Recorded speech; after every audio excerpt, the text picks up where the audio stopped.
Welcome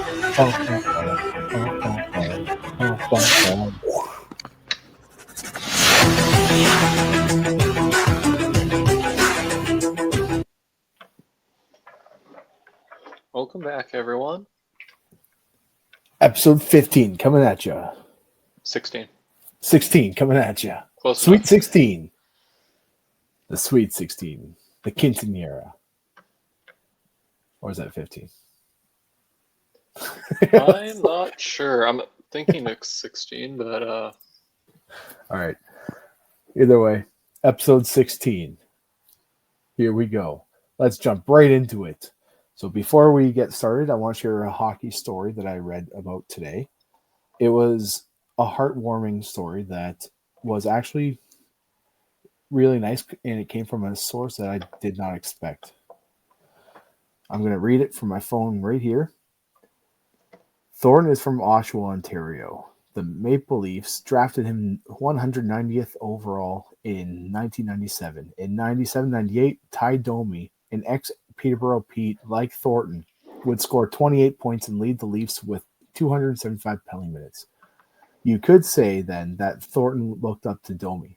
After his second year with the St. John's Maple Leafs, which was their farm team at the time, then the Leafs, NHL affiliate, Thornton received an invitation from Domi to an off-season dinner and drinks in Toronto.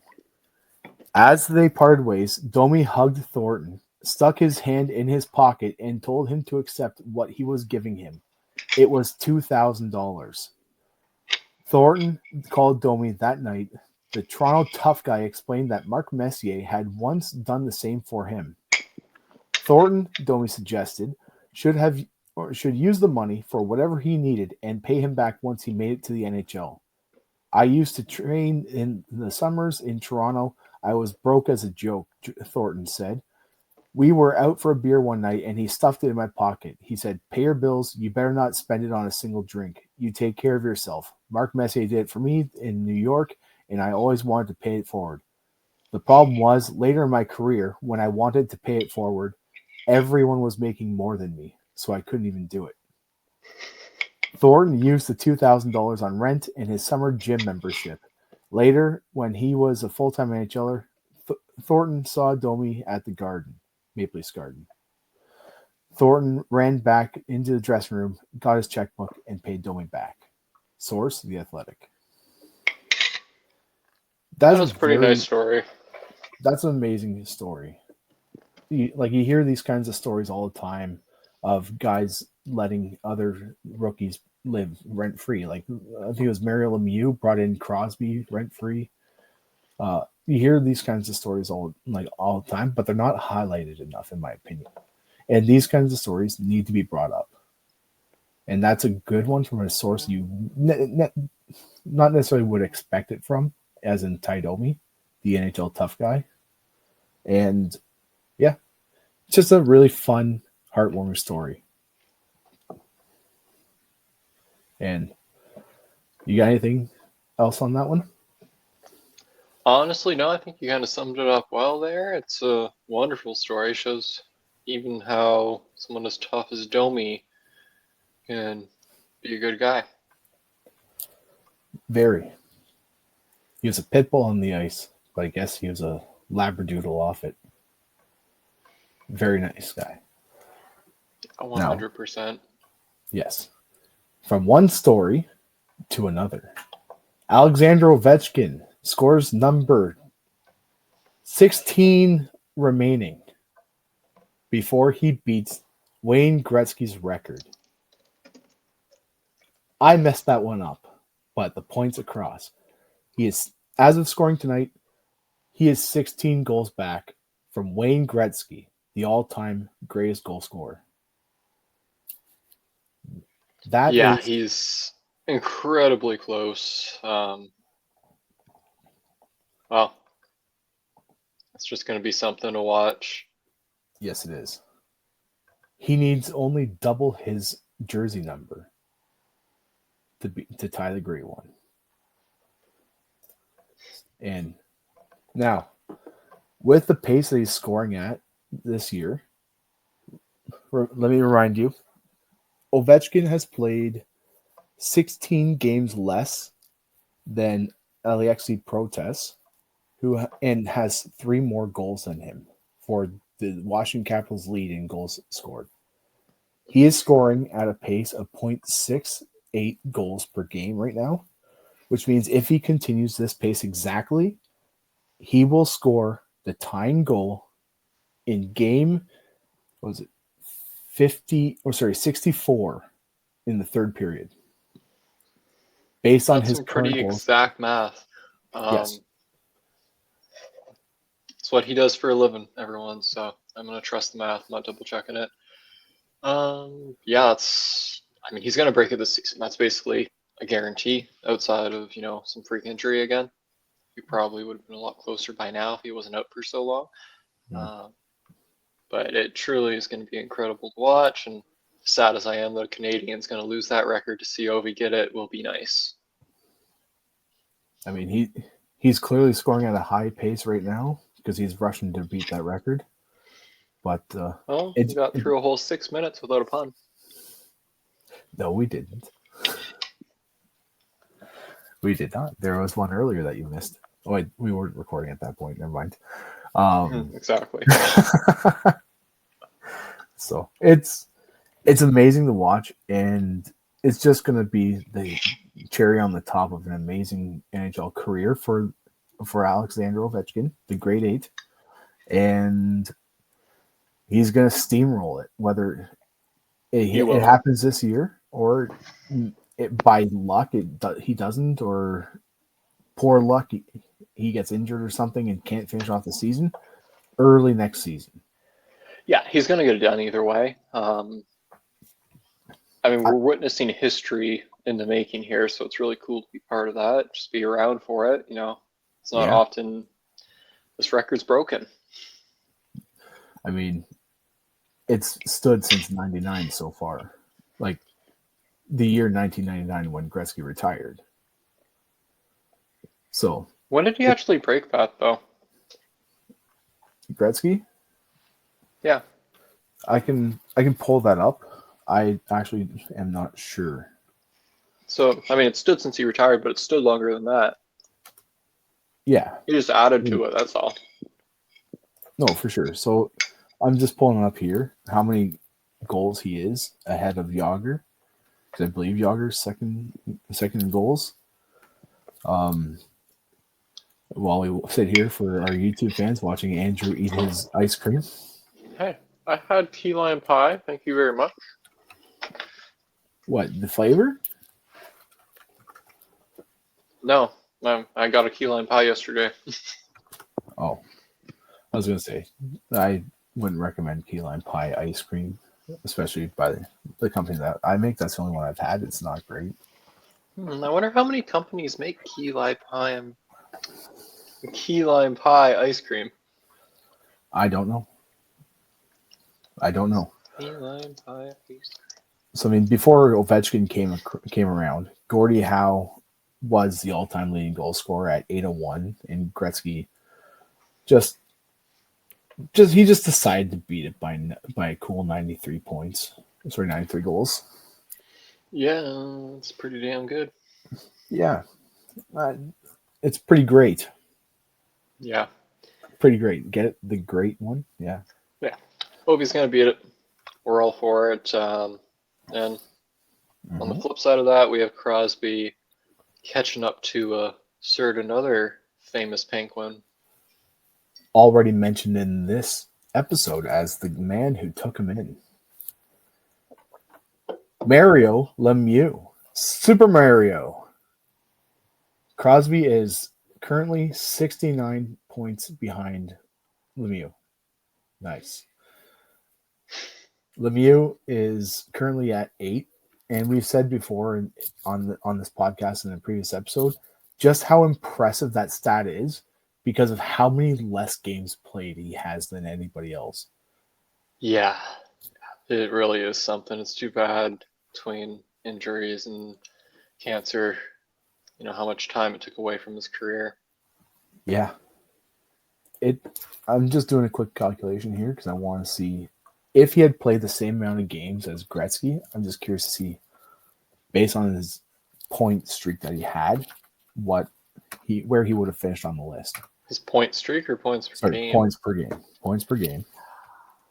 So if he had played the 1487 games that Gretzky did, Yep. he would have finished 57 points behind Gretzky. It would have been a heck of a lot closer. Mm-hmm.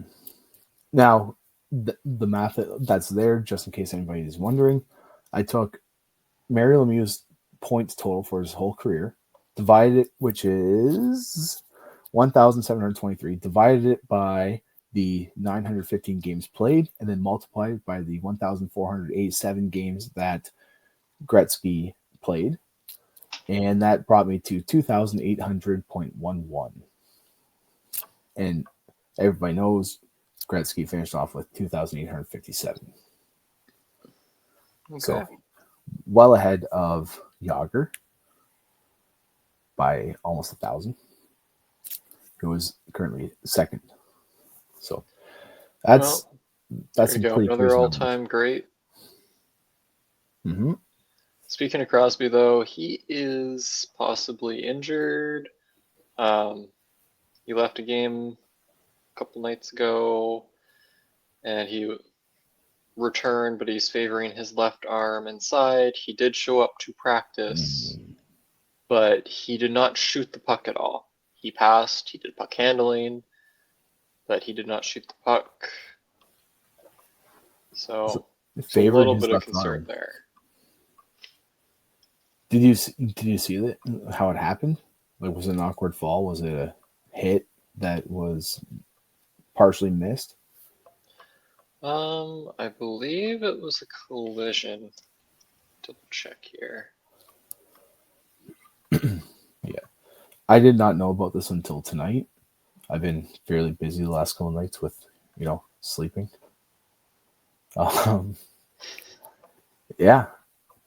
No, hopefully Crosby's all right. It's nothing too major. It was a collision. Very innocent looking collision at that.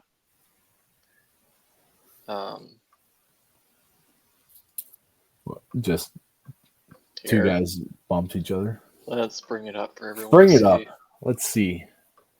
I don't mean to be smiling, but like everybody wants to see how it kind of happened. So okay, there we go, friends. So right here.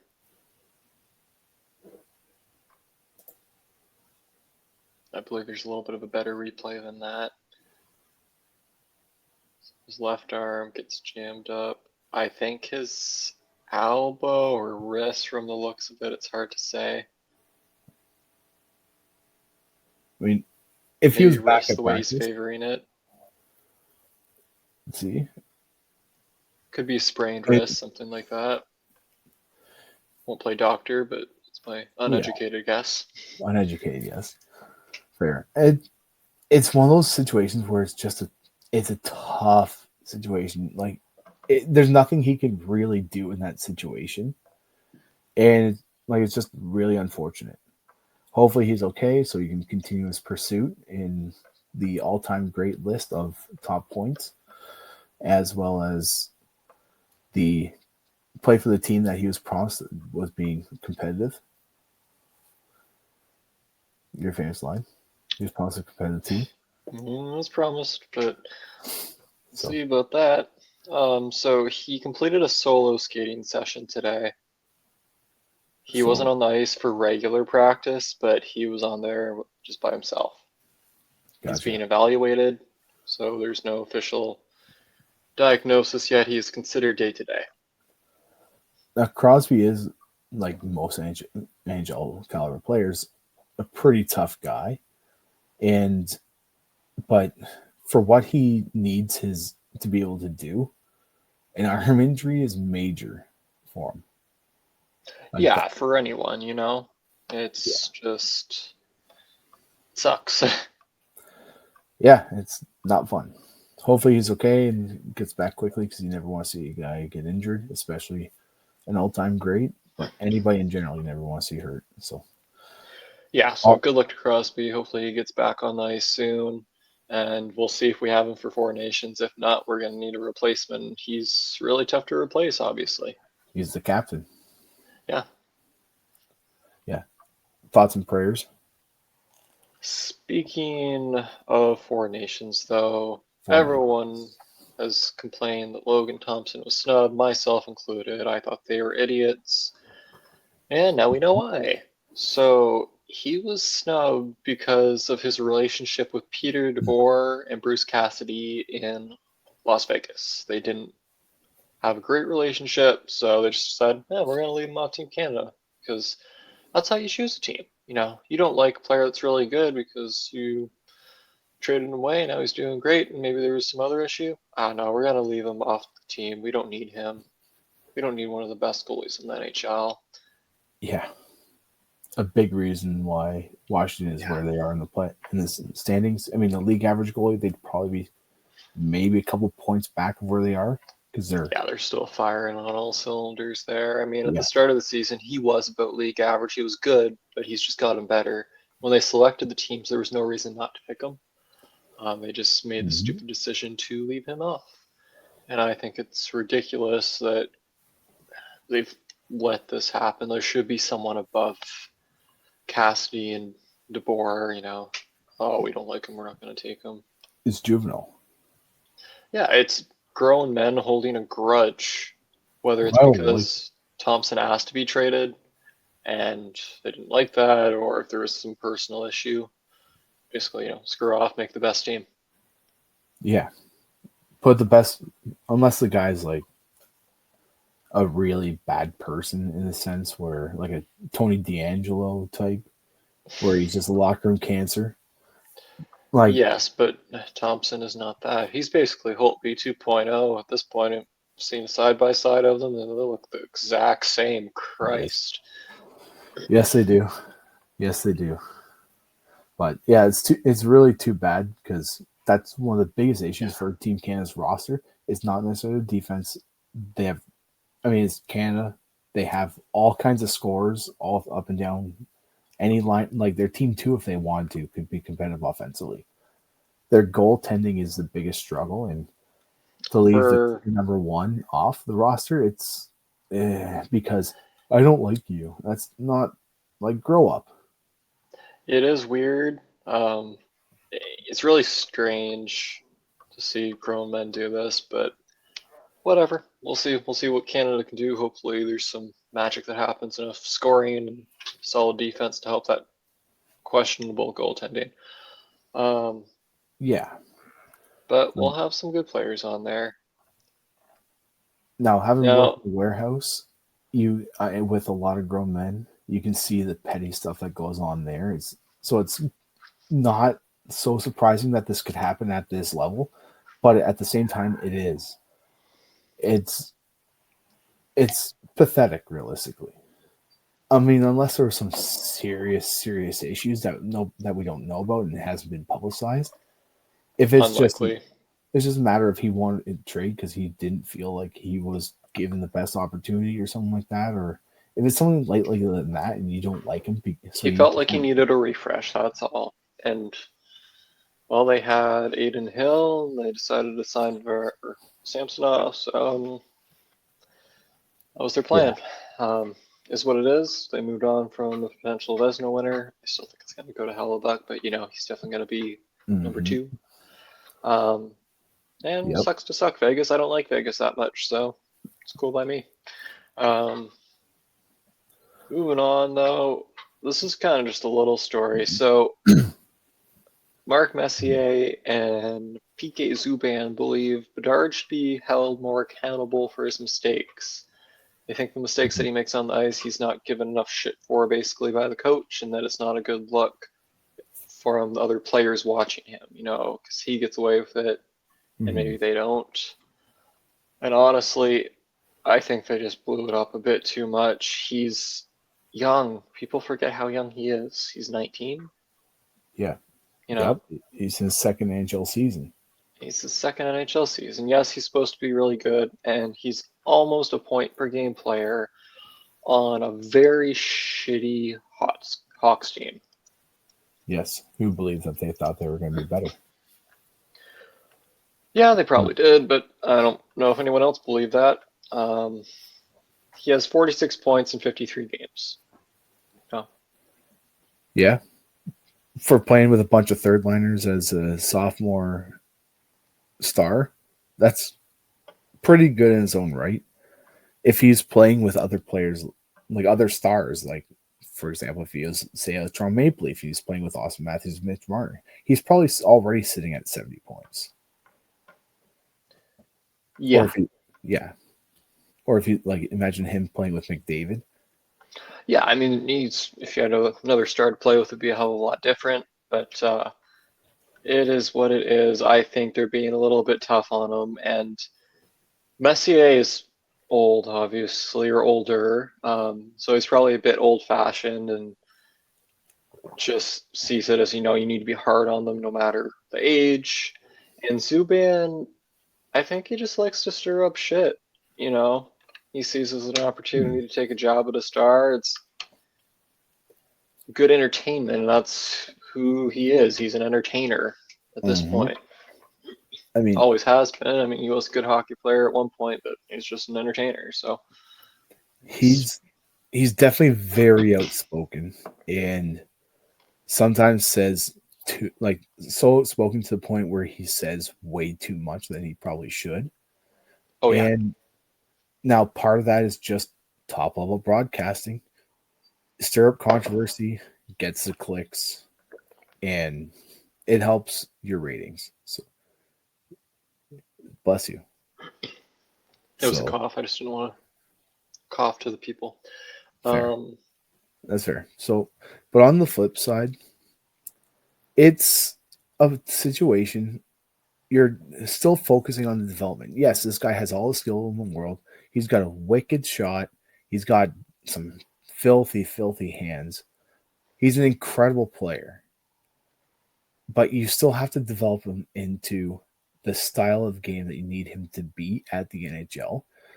So I'm gonna take yes, it's coming from Messier, yes, it's coming from Subban, but I'm gonna take it with a bit of a grain of salt.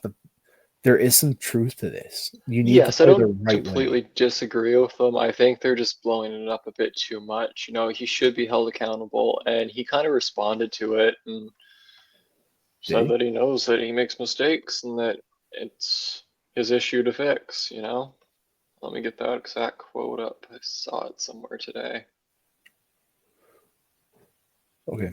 But Here, young kids make mistakes, like just like Mitch Mitchkov's making mistakes, and here. He said, I know if I mess up a play, it's their job to point it out or say how they feel. But if I make a mistake, I know I don't watch a TNT broadcast to figure out if I made a mistake. It's professional, but a fuck off. I don't yeah, blame him. It's well said.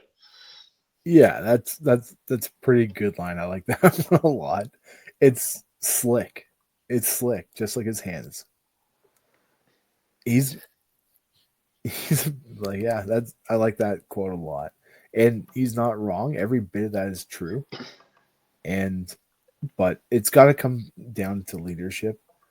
Like this is where Taylor Hall was good for him in that sense, where he took him under his wing when he became a Blackhawk, and Yes, yes. so he's lost that leadership bit, and now you still have Nick Foligno in there, and but Yes, he has some vet presence, and I think Hall was probably a bit better than anyone else on that team because Hall was also first overall pick. He knows that mhm, pressure. He was in a Canadian market, and Chicago is a big market. They're hardcore, so he probably yeah, gets the expectations, and is able to help Bedard with that pressure.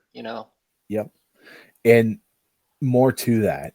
It's not just that Taylor Hall was a first overall pick with those high expectations. It was also the team he was on.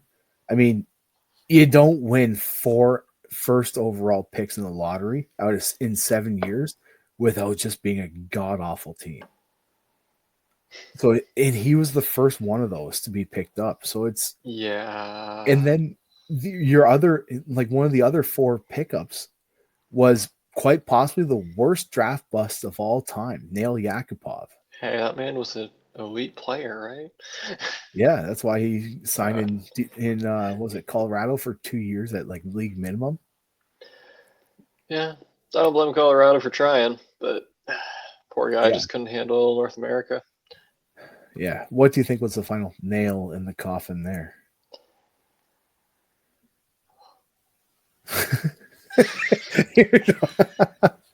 you don't know how to respond to that one. Like, Oh, do I I address got the comment? nothing, but I do have another topic instead. Okay, Um, I'm sure let's move everyone on. has heard about this by now, but Marcus Pettersson, the defenseman recently acquired by the Vancouver Canucks, has signed an Mm-hmm. extension. It is a 6 year, $5.5 million deal, which will extend him until he is 34 years old. I think it's a pretty good deal. 5.5 with a raising cap for a top 4D man, realistically number three, number four sort of guy. Um, good. I have nothing wrong there. And I, I I completely agree with that. The only thing that I can see possibly being an issue is just how quick it happened. I mean, it's great for Vancouver. You locked him up. You locked him up quickly. It seems like a great deal for what he's going to be, but you don't know how he's going to fit into your system just yet. He's only played what, a game, maybe two, that's fair. so you don't know exactly how he's going to fit into your system. Is he going to fit into that whole entire style, the culture? I mean, he's got Quinn Hughes on his, like, not on the same pairing, but he's on that team, and I mean, their culture is significantly better, and it's probably calmed down a lot now that Miller's gone. There's less So drama. I don't know if it's better. I mean, it's hard to move away from Crosby, Malkin, Letang, Carlson, because even in their older age, those guys are leaders. They know how to win. yes, they Um, do. They've won but 3 cups. it's probably nice to move to a young team at the same time, with that chance to be good. You know, Mm-hmm. they could bounce back with the Heedle trade, with the Pettersson pickup. It'll be interesting to see what happens the rest of the season, but maybe a bit of a retool in the off season, and they do good. Now, I have two J Fresh cards here to show everyone today with Pettersson. This many, Yes, that many. yes, I So have. this is one when he was 24, so this is 4 years ago. I was trying to find a more recent one that wasn't this year, but you can see his defense is pretty good. His offense is pretty good. Nothing's crazy spectacular, but just solid. Mm-hmm. Um, this year it has changed a bit, and this is the only year that he's jumped up like this for your offense and gone down that much for defense. Now, I can't put my finger on why, you know, like he plays, I forget if he plays with or played with Letang or Carlson, but it's just interesting to see someone who's normally so good defensively drop down like that. So my take on this one is he was playing for the Pittsburgh Penguins.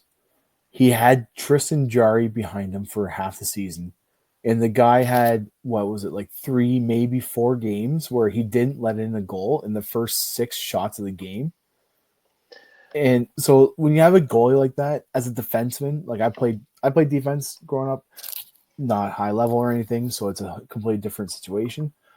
But there's still that mentality when your goalie can't stop a beach ball and you have zero confidence in him, you are sacrificing every other part of your game to try and compensate for that, which makes you a much worse player. You're out of position. You're making plays that you probably shouldn't be because you're worried about the repercussions of it coming back your other way, and you're playing nervous. Your hands are tighter on your stick. You're not playing loosey goosey, and because of that, he's probably making mistakes. And all of a sudden, Tristan Jarry lets in a goal in the first 1 or 2 shots. That's probably less than 5 minutes into the game. They're already down 1-0. Now he's pushing for offense. That's a fair way to look at it. I can see that.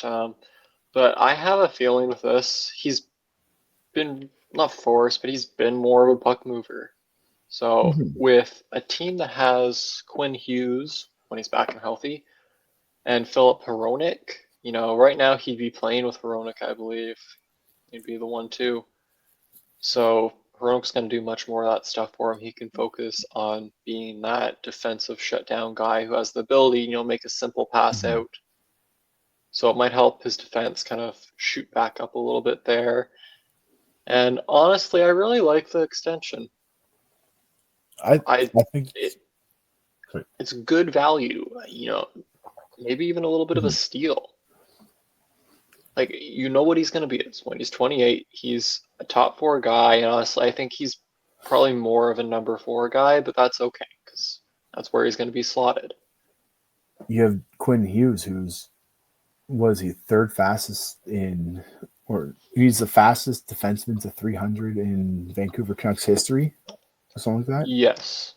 So, I mean, very clearly he's that number 1 D-man. So he doesn't need to be a top 2 D-man on that team. He's the 3rd fastest in league history, by the way, to league history. 300 assists. Only people to beat him are Bobby Orr, who did it in 346 games, and Brian Leetch, who did it in 368 games. And he wasn't far behind Leetch. He did it in 376. So that is very, very impressive. That's why I'm high on Hughes. He's just not sneaky good, because everyone realizes he's good now, but he's comparable to Makar. They're different style players, but, it'd be debatable who you'd want. He's got like a nonchalance to him. Everything's simple. There's not as much flash. It's just he gets it done. Simple as that. Yeah, Makar will cycle around the entire offensive zone 3 or 4 times before he decides to make his play. Hughes is just kind of and the pass it over there. Get back and play some defense. Now that Vancouver has re-signed him to a very reasonable deal, I kind of give them a little bit of a bump on that trade grade overall. I can agree with that one. Not much. Like, I honestly forget what I said. I think I gave them... I think you gave him a B-. Okay, I was thinking that too, so that's probably it. I probably bumped them up to a B. B+, something like that. It's not a home run, because they still traded away a former 100-point guy who's done well in New York so far, and essentially turned that into Hedl and Pettersson, but it works. It's better for the team, so I'll give it to them. You know what they say, offense wins games, defense wins championships. It's true. Now, does this mean Vancouver is going to be a cup contender? No. That team is going to go as far as Demko can carry them. If Demko can stand on his head while swinging hula hoops around, then maybe they have a shot at winning a couple of rounds. But you still have the juggernaut Edmonton Oilers. Dallas is going to take a step. Like, that's probably going to be your Western Conference Finals right there. And Vancouver is not that level, and they've now taken a step back in their finishing ability in getting rid of JT Miller. Yes. But, I mean, they still have I wouldn't say super strong top 6, but let's say Pettersson pops back to that 90-100 point form that he's usually been at. Outside of this year, really, once he hit it, he didn't slow down. It's really going to be a thing with Besser. Do they re-sign Brock Besser? He's a proven goal scorer. He's 27. Sign him to an 8-year deal. He's done when he's 35, 7, however long you want. Pay the guy. He wants like $8 million or something.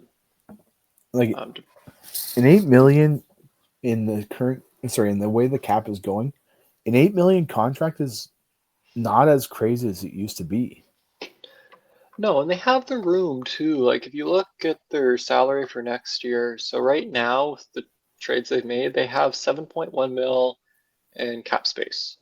7.1 mil. Yes, correct.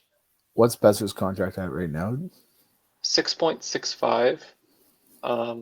So this season for their forwards, they total $44 million.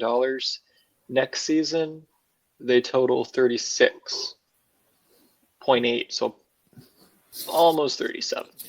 So you can give Besser, you can probably offer Besser a couple extra mil on Yeah, that and still be because they saving don't have money. any other big people to re-sign there up front anyway. They have Pia Suter, who's a depth center, and Drew O'Connor, who's a depth winger, and those guys aren't going to demand that much money. And Mm-hmm. defensively, now that they re-signed Pettersson, they don't have to worry about a lot. I know they've made Carson Soucy available, so if they traded him, it would free up 3.25 next year. Fair. Derek Forbot is a 32-year-old who I don't know what they're doing with him. Because honestly, on the left side now, they have Quinn Hughes, Marcus Pettersson, and defenseman Elias Pettersson could slide in there as a permanent piece. Other than that, they have Carson Soucy, so he's a left shot, made available. Eric Forbot, left shot, haven't heard he's available yet, but they might just let him walk. Yeah. They He have. signed to a $1.5 million deal, so if they want to keep him as an extra piece, if they don't have any other players they think they could call up, if they're not that confident in defenseman Elias Pettersson yet, understandable.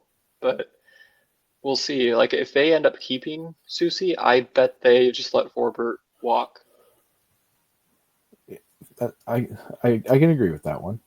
Now, just because you have Elias Pettersson and Elias Pettersson, do you think they start calling one C Pettersson and one D Pettersson because one plays defense and one plays No, goal? I am sure they have nicknames. I can tell you with Marcus Pettersson, It's just M Pettersson. no, Drew O'Connor was asked if it was going to be confusing, like, because so do you normally call him PD? And Drew O'Connor responded by saying, "Well, I call him Dragon. I don't know if he really likes it, but And you must call me Nighthawk. yes, and that's what he was referencing." That's amazing. So That's amazing. I guess that covers Marcus Pettersson. So they only have two Petterssons to figure out now. Yeah, Dragon, Nighthawk, and Stud. I don't know. But cap wise, they're sitting okay. Like I don't see any major issues. It's just they need to make the core work because they re-signed Pettersson, or sorry, not Pettersson, Brock Besser to an 8 mil deal that gives him roughly a $1.4 million increase. So yeah, right now 1.4? he's at 6.65. So I was close. But it should be doable for them to even add someone in the offseason. Now it can't be a stupid signing. Like they don't want to go and do what Boston did with Elias Lindholm. They were smart to let him go. But Mm-hmm. they could see what's available for FAs this year So and potentially add. while you're searching that, I feel like Besser's bargaining chip that he's had, like the negotiating piece that he's had was his scoring. Now, 17 goals in 46 games is still pretty good, but it's not the same pace that he has had previously. So do you think that affects his Yes, new contract? but it's hard to say. Last year he put up 40 and 81. The year before was a down year for him. He put up 18 and 74, and before that 23 and 71, and then 23 and Mm. 56, so not bad.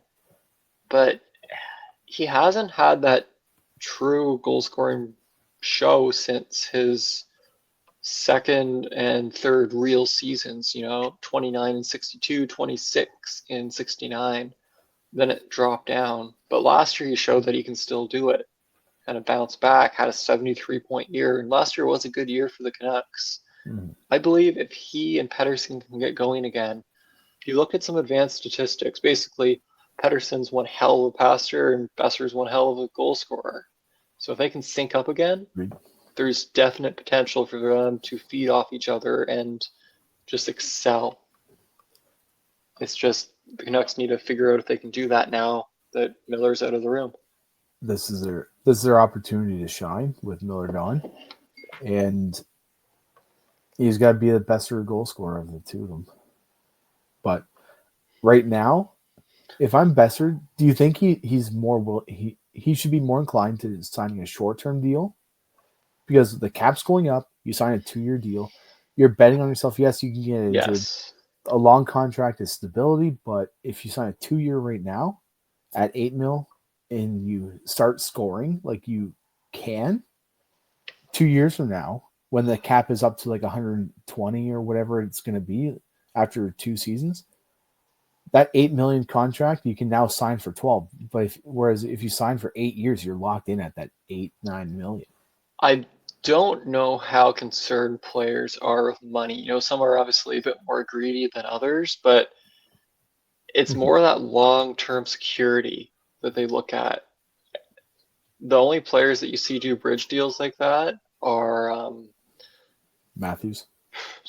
younger players that are RFAs. It's a little bit different because then they can bet on themselves and get that future deal. But when you're a 27-year-old, like if he hits the market, he'll go for the biggest deal he can get and go for the 7 years at whatever dollar. But if he can get 8 years in Vancouver, it's just a little bit more incentives to stay. That extra money sets him up very nicely for retirement.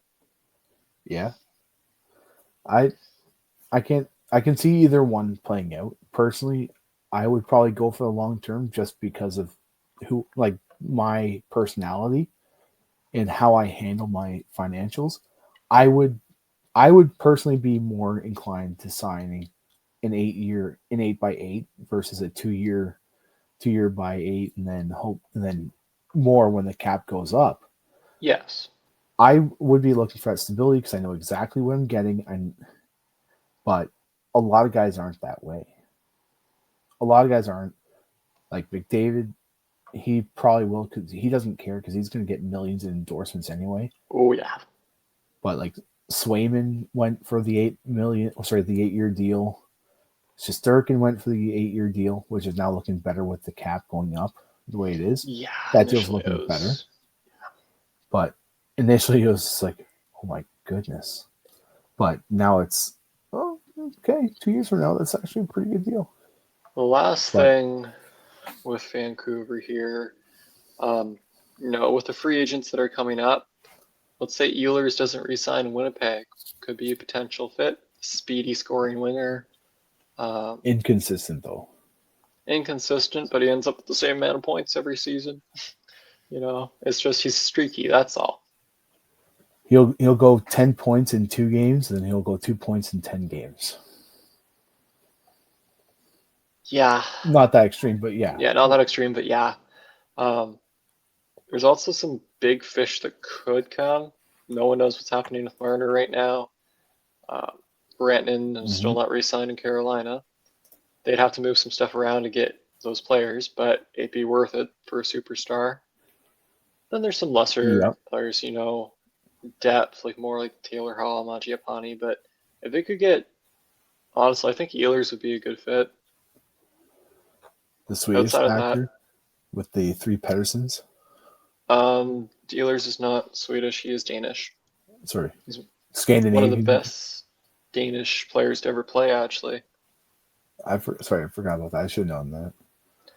But yeah, the guy's ceiling is huge, but his consistent play of his ups and downs are so dramatic.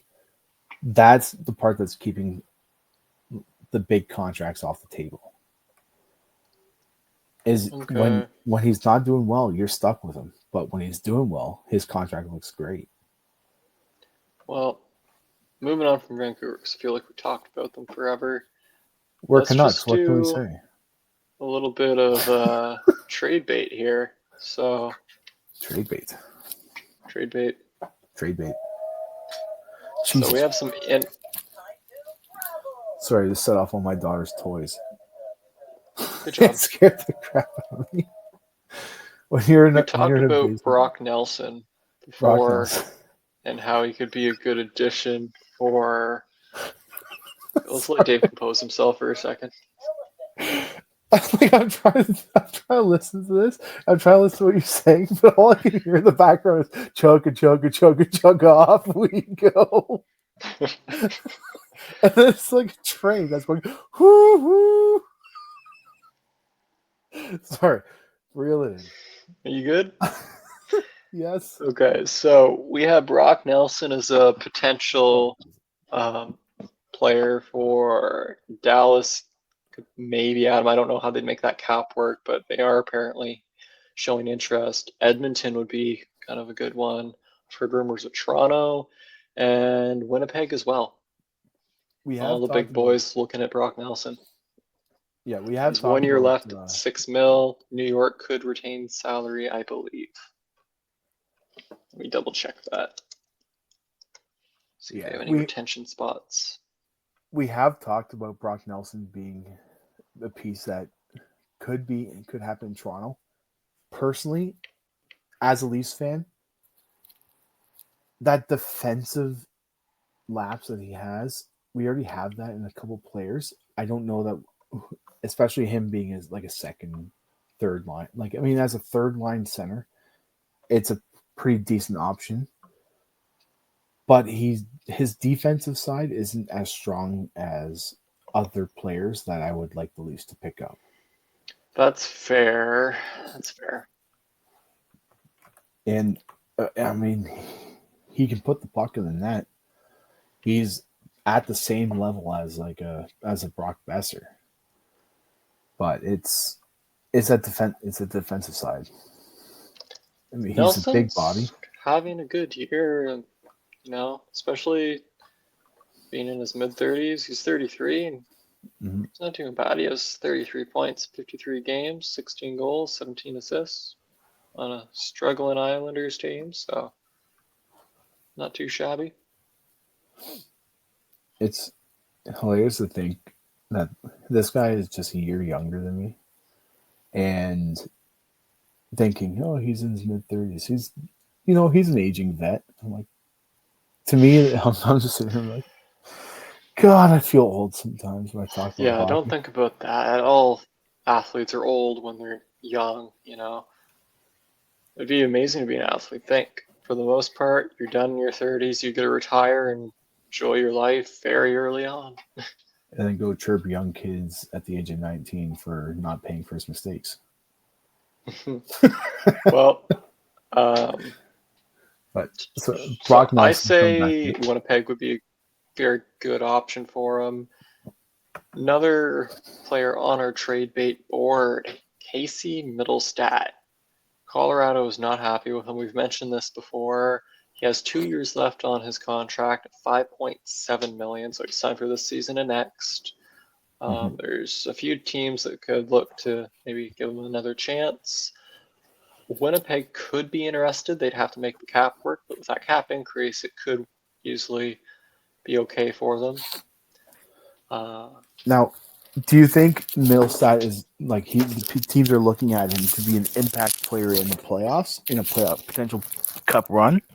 Do you think that's what they're looking at, or do you think Colorado's just looking to offload him to say like a San Jose Sharks for another player that can actually be effective?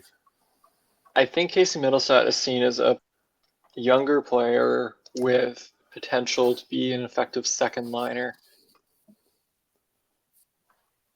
Potentially, yes. Yeah, see, I mean, he's not that young anymore. He's my age. He's 26, but he too has 32 points in 55 games, not far off of Brock Nelson. Brock Nelson is being highly touted, and yes, he's a vet with a bit more experience, but as a second line center and on a Colorado Avalanche team that was filled with injuries, he wasn't always playing with those great players that are normally in a top six. That's acceptable in my eyes. I don't know if I'd be moving him if I were Colorado, but that's their choice. If I'm Colorado, knowing what Case Middlestat brings to the table and what Brock Nelson brings to the table, like you said, very similar scoring attributes, but one piece to me that speaks, maybe they're trade partners, that they're looking to replace Middlestat with Brock Nelson. because Brock Nelson at least has a little bit of extra size than him, which you need that physicality, and you just lost a lot of that in Rantanen in that trade. You lost a lot of that physicality there, That's and true. Nelson can bring that, not as much as Rantanen because Rantanen's just batshit crazy, but it's still a huge aspect of the playoffs that is overlooked sometimes, and I think maybe they're trading partners for a quick 1-for-1 swap. Yes, Colorado gets a little bit of an aging vet, and the I Islanders get don't. a younger player, I similar really don't stats. know. I mean, it would be better for the Islanders. I think they win that trade. It. I don't know if I see that happening. You still have to convince Lulia Morello that he's selling, and he's gonna wait till the last minute for that. At his age, does he want to go through that? I mean, he signed up for it Now, moving because he's on mid to another player. Number another three, we player. have Dylan Cousins in Buffalo, signed for 5 years at 7.1 million. There's plenty of teams calling, seeing if they can snag a little bit of a deal and hope that he bounces back. Now it's not as much of a cap hit with the cap going up, but Mhm. 7.1 for a player who's not producing is one hell of a gamble. You'd need a lot of retention there, at least. Buffalo's not retaining. That's what I mean. So, do you think they're even willing to trade him? I mean, they're going nowhere fast. The answer's in that room, remember? But No, it, they've moved past that. Like he's right now he's has 26 points in 53 games, and yeah, the whole Buffalo roster isn't doing great, but he needs to do more. how old is he again? He's still fairly young. He is young. He's 23. I think 23. the reason if he doesn't get traded will be because Buffalo is afraid to watch another player that they've traded go on and do good on another team, like a Sam Reinhart, a Jack Eichel, a Ryan Okay. O'Reilly. You know, Just naming a few studs that have gone to win cups. exactly. But it's going to be more of a swap, I think. Buffalo's not trying to rebuild again. They're not looking for future assets. They want someone now. So someone would have to be willing to swap some center, and maybe Buffalo pays a little bit if it's a star player, or maybe that team takes a gamble and trades someone who's a middle six for Cousins and hopes Cousins becomes a star. If I'm Buffalo, I don't think I'm shopping them unless there's like a really good deal. But and that, like you said, that cap hit hurts the trade value there. So Oh, it's gonna be majorly. it's gonna be a very tough sell for both sides. So that's why I don't see him being traded, but crazy things happen. Wayne Gretzky was once traded. Yeah, who would have So thought? yeah. So it's a matter of, is a team willing I to mean, take that major gamble for the he's a next good 2 years? playmaker, so we'll see. We'll see what happens. Another interesting one. I mean, it really depends what happens with the Rangers, but they have Chris Kreider, 2 years left at 6.5. Ryan Lindgren is going to be a free agent this year. He has 1 year left this year at 4.5 mil. He's a left shot D man, good top four guy. So it really depends where the Rangers think they're going to be. If they're going to push for the playoffs and try and get back in now, go for it. But if at the deadline they're still sitting where they are, they need to sell. I mean, they just trade away their first round pick that was top 13 protected. So that speaks a lot to Chris Drury knowing that they're probably not going to make the playoffs at this point. They would have to have Miller scoring hat tricks galore for him to have Yeah. a chance. Now, like we made, like it made me giggle the last episode. We're like, well, he made his debut. He came in, he scored 2 goals, and the Rangers lost. But Yeah. it's the Rangers need a lot to go right and a lot of big, impactful moves. And the only way to really do that is by selling a lot of their draft capital. And they just got rid of a first round pick, and it's tough. They're not going to make the playoffs. They're not going to make an impactful trade that's going to help them right now. This season's a wash, and Drew needs to admit that. What they need to do, there is a small chance that they do come back and make the playoffs if Shesterkin gets hot, but they wait till the deadline, see where they are, and if they're not there, they set themselves up for a retool this summer. So trade Lindgren if you're not re-signing him. He's young enough that you could. Maybe trade Kreider. It doesn't hurt to give a little bit of a refresh. Lindgren, I'd personally want to re-sign. He's the top 4D man that's 26 years old and he's put up decent numbers defensively, offensively. He's been okay. So, he's just kind of similar to Marcus Pettersson in a way, just not as much of a shutdown guy historically like Pettersson was. But we'll see what happens there and just keep an eye on it closer to the trade deadline.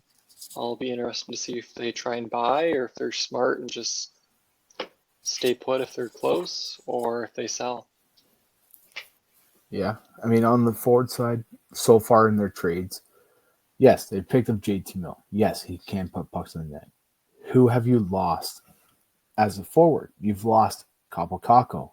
Who's a point per game, basically, in Seattle. Yes, in Seattle. They're not a great team with a very, very good goalie.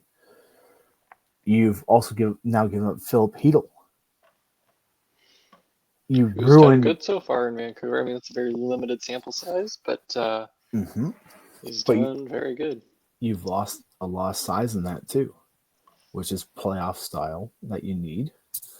And you also ruined an offensively minded Jacob Trouba and tried to make him into a shutdown defenseman and then traded him for a shutdown defenseman.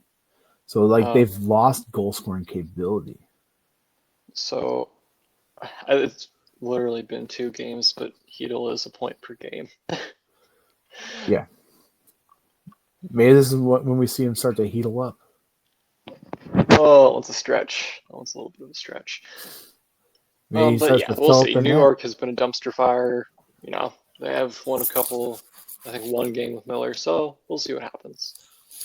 Seattle, speaking of them, Bjorkstrand's on the block.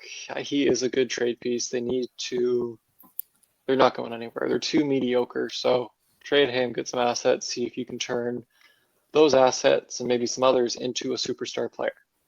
So he's got 1 year left at 5.4 mil. He's a good piece to pick up. He's a decent player. It's just they have a lot of wingers and he's expendable. So maybe that's someone, I don't know, Columbus, if they think they're going to push for a playoff spot, they look to add with Marchenko out. That's fair. Vancouver, if they want to do another move, they want to push a little bit. Ottawa, if they want some extra scoring depth. It just depends who wants that a little bit more. If Edmonton could find a way to move off of a Jeff Skinner, they could bring in Bjorkstrand. Might be a little bit better for them because Skinner has not been what they hoped this season. And Bjorkstrand is just a good, consistent player. You don't expect anything crazy from him, but he has 34 points in 54 games this year. Just fair. Good middle 6 scoring, simple as that. Now, do you have a little bit of a background on him for our listeners that don't necessarily know a lot about him? Well, what exactly are you looking for? Is he how tall is he? How much does he weigh? What kind of style does he play? He's a right winger. He's 6 foot, 175 pounds, so he's a bit of a lighter guy, but he is speedy. And typically he's more of a playmaker than a goal scorer, but he can still put the puck in the net. He's put up 20 goals in, each of his past 3 seasons. The season he has 15, so he's probably going to get to 20. And before that it was 18, then 21 and 23. So he's pretty consistent there. So basically what you're saying, he brings fast scoring depth from a third or fourth line perspective on a good team. More like a second or third line. But yes, on a good team, he'd be third. Yeah. But Okay. that has to be a very good team. Gotcha. So, staying with Seattle, I mentioned this to you either yesterday or the day before. I heard a rumor that the Toronto Maple Leafs are looking at Jamie Oleksiak from Seattle. Yes, the giant You with a very hot sibling, yes, Penny Olesiak, we're gonna let that Olympic one. swimmer. Yeah, I was just gonna say we're gonna let that one drift off a little bit here. That's okay. I wouldn't say that. Imagine having him as a brother-in-law, 6'6", Yeah, he makes you look two short. hundred and sorry. He makes you look short. Yeah, a couple inches taller, about 150 pounds on me. That's terrifying. Yeah, he just tells you, "Hey, stay with my sister," and all you can really say is, "You got it, sir." No Yeah, problemo. let's Hey, see. hey, Okay, he has about 100 pounds on me, 100 pounds on you. but he's Now, also 6'7", and I'm 6'4", so I'd be looking up. and he's also a pro athlete. Yes, Now, yes. speaking of those kind of styles, so Marcus Pettersson is more towards your build. He's 6'5", 175 pounds. He's a stick. Wait, Marcus Pettersson's 175 pounds? That's what I saw. Oh, okay. You know, hold that Unless, thought for a second. You keep going. I'm gonna bring something up. yeah. Marcus Pettersson, I'm pulling it back up right now just to make sure. He's listed at 6'5", 174. Okay, yeah, that's more Yeah, relatable. he's very, very, very lean. And does that make him what's it, aerodynamic? Because he has very little wind resistance. It gives him some good stretching ability, but I'm just gonna sidetrack the show a little bit here. Yes. If I was gonna compare myself to one NHL player, it would be I think I know post who. game Bobrovsky. Maybe I am an NHL goaltender. I did get up above a 900 save percentage at the NHL Hall of Fame in Toronto when I play goalie, so who knows? Video game Wayne Gretzky, he's got nothing on you. Hey, no, it was a simulator. I was in full goalie gear. Do they actually I, give you like pets and everything too? yeah, it was cool. It was fun. Highly recommend Really? the Hall of Fame to anyone. You get a No, blocker, glove, stick, and pads. that's pretty cool. Because like the last time I went, now I was a kid, like I was maybe a teenager, if not preteen. The last time I went to the Hockey Hall of Fame, all you had was blocker, blocker, glove, and stick. That's all they gave you, and they shot those little orange foam pucks at you. It Oh, was okay. it They was upgraded fun. to black foam pucks. Um, but It was anyway, fun. so going back to Lesiak, I think he'd be a good addition. He is very good defensively. Mhm. Had a bit of a down year this year, so you might get him on the cheaper side. He could bounce back, but there would be competition. I'm sure a team like Dallas with some defensive injuries would be interested. Mhm. Toronto is definitely going to be interested. Like I'm just thinking about their current roster. This would mean that your top four currently would be Chris Tanda, a physical, hard-nosed defensive defenseman. You have Simone Benoit, who's out to kill you. You have OEL, who got that hip checking suspend or fine. You remember that when we discussed that in our group chat when he Yes, hip yes. checked. Yeah, so he's got that grit to him, and then you also have Morgan Riley, obviously, but he's been playing more of a third line role recently. But I don't you know add in about Jamie that. Oleksiak. Yeah, Jake McCabe. Sorry, that's another one I'm forgetting. Again, a very tough player. if you to those four, if you add in Jamie Alexiak, if Dave, I'm Matt Rempe, I'm maybe like, oh, that's gonna be a rough night. Dave, I'm sorry, but I have to correct you. Morgan Riley has not been playing a third pairing role. His minutes the past 5 games have been 23, 22, 23, 24, and 22. That is He was not he was starting to play a limited role. He's not. that's not limited. That's top four. That's you tell me who you think's playing the top minutes, and we'll compare. Now you also have OEL out. He hasn't been playing. You've had Jake McCabe has been out a little bit. Like they've had a little bit of minor injuries on the Has Jake backside. McCabe been out in the past 5 games? No, I don't think that past 5. But that what I'm saying is, Okay, oh, so Jake you also have McCabe, Philippe Myers who's also playing hard-nosed hockey as well. 21, 30, 19, 22, 19. So outside of that 30, that's pretty damn high. It's similar. I mean, wherever Riley fits into the lineup, if you bring in Jamie Alexiak, like that's a nightmare of a blue line to play against. It would be a very physical blue line, that is for sure. Like that's game 7 winning defense right there. You're not going to get by them without taking a big hit. And then so you swap in and out Simone Benoit and Philip Myers or Philippe Myers. You swap them in and out of that bottom pairing, and it's not gonna be. Sorry, your face froze. This is a funny. There's I haven't seen what you just messaged me, but it's just something for next episode. There, just don't want to forget it. So, gotcha. That's all. Jamie Alexiak on the Toronto Maple Leafs, that would make a nightmare scenario for any other team's forwards because you'd have 5 guys that are out to hurt you that can also produce offensively. Like Jake McCabe has been sneakily good offensively. He's good too, eh? So, yeah. Moving on from Alexiak, though, unless, sorry, you have one last thing. I was just going to say the price might be a little bit of a turn, especially, like you said, a team like Dallas, who just lost Miro Heiskanen.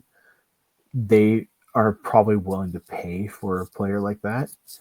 And so the competition is going to raise the price. But whatever you can get rid of, not get rid of, send the other way, that's a very strong piece for your D-line. I would love to see it, but then that also means the pieces that for the Leafs that you're sending the other way are not available to acquire a third line center, which is what they're desperately in need of right now. You guys don't have a lot of assets to send around, but no. We'll see what happens. Another player on our list, Bowen Byram. So similar situation to Casey Middlestat. Like I said the other episode there, no one's really happy. They're equally losers, equally winners. They both got young players that needed a fresh start. But Bowen Byram Buffalo's considering moving him. And I'd take a chance on him. Not as an Ottawa fan, but generally speaking, NHL teams, they could take a chance on him. He's a good young defenseman. And he's had a very limited role in Colorado, and then he's been on a shitty team in Buffalo. So put him on a half-decent team, see what the kid can do. He signed for this year at 3.8. I mean, the Colorado Avalanche moved off him because he wasn't taking that step that he needed to take. But look at their decor. He also didn't really have a spot to play. Exactly. He was behind Devin Taves and Samuel Girard on the depth chart. It's kind of hard to shoot up past that. Yeah. And you throw in Cale Makar, obviously, into the mix of that, who's a number 1 defenseman on most teams in the NHL. Any team. Any team. Most teams. Mean, if you put them in Vancouver, they just have 2 number 1s on the same pair. Yeah, exactly. But yes. I mean, you wouldn't be playing them on the same pair because you have 2 offensive defensemen like that, but you'd still want to pair them with a more defensive-minded D-man. But, it's like they moved off him because they could. They're just upset that Casey Middlestat came the other way because he's not been good. Sorry, he's not been great. But Buffalo has a lot of mediocre defensive depth. Buffalo, in theory, their core should be a lot better than they are. Their defensive core, they have some elite talent back there, but it is what it is. So we'll see what Buffalo Yeah. does. They have a couple pieces that they can move off of, but you never Mm-hmm. know. To wrap up our show and wrap up this trade bait list for now, John Gibson of Anaheim Ducks. We've been talking about him pretty much since we started the show. Someone who could be traded to a team that needs goalie help. So Colorado is no longer that team. They have filled their needs with the wood. Yeah. They got Blackwood. They got Wedgwood. Too bad it's not Woodson instead of Gibson. Woodwood. You know, depending on the price, there's teams that would be interested. It's just who really needs the most goalie help. You can look at Edmonton and say they need help, but do they want to take on a cap hit of 6.4 mil for 3 years? Debatable when they have to re-sign the best player in the league. So I really don't know. I mean, Edmonton could still be interested. Maybe they work out a deal. Detroit's goaltending, they do have some prospect coming up. I believe it's Casa. He's Here, I'll been look it up. lighting up. Should be Sebastian Casa. I mean, they're on a 7-game winning streak, and they beat some pretty decent teams in there. So Yeah, it's Casa. They're rethinking where they are in the league right now. Yeah. So they could look for some help, some steady goaltending. Carolina apparently said they weren't going to do anything, but if they changed their mind, he was there. I was just gonna say Carolina. I'm surprised if they're not in the running for that. Like they're not at least entertaining that. They have to be at this point. They have to be. Like they have Freddie Anderson, he's a good goalie, but he's also been injured recently. And I mean they have Coach Ketchov, is it? Yes, Coach Ketchkov. But Coach Ketchikov.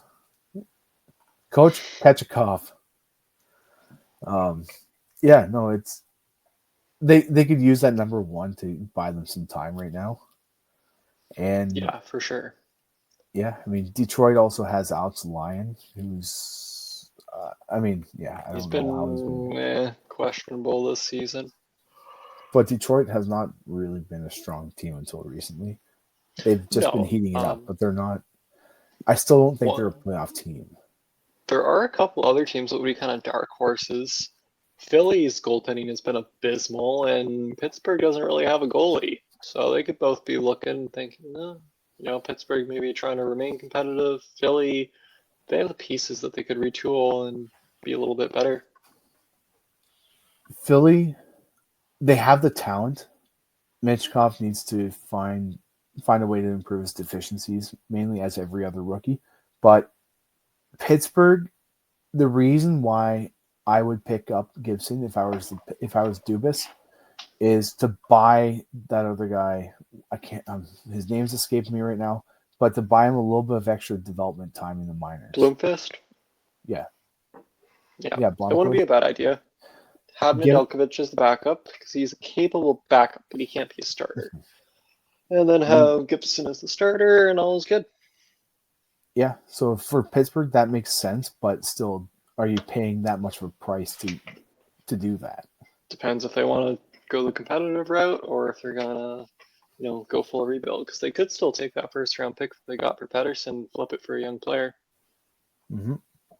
but in a little package of sorts. But we'll wait and see. There's going to be plenty of trades and news coming up in the next few weeks, so we'll keep you all updated.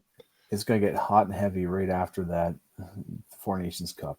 I think that's when it's going to hit. There might be a couple I agree, but it's going to start coming in hot. Yeah, but 100%. We're going to have lots to talk about after that, and we'll be covering the Four Nations as well, of course. So for us, go Team Canada. Yeah, let's go Canada. Sorry, well, had to. on that It is note, late here, so I think we're gonna end it here, sign off, and we'll join you guys maybe Sunday, maybe later next week. We haven't quite planned that far mhm, yet, but if there's any big things that happen, we'll be sure to get on and cover it. you'll hear from us. We As always, promise. remember to like, share, subscribe, comment if you have any topics or questions you'd like us to discuss on the show. And keep your stick on the ice.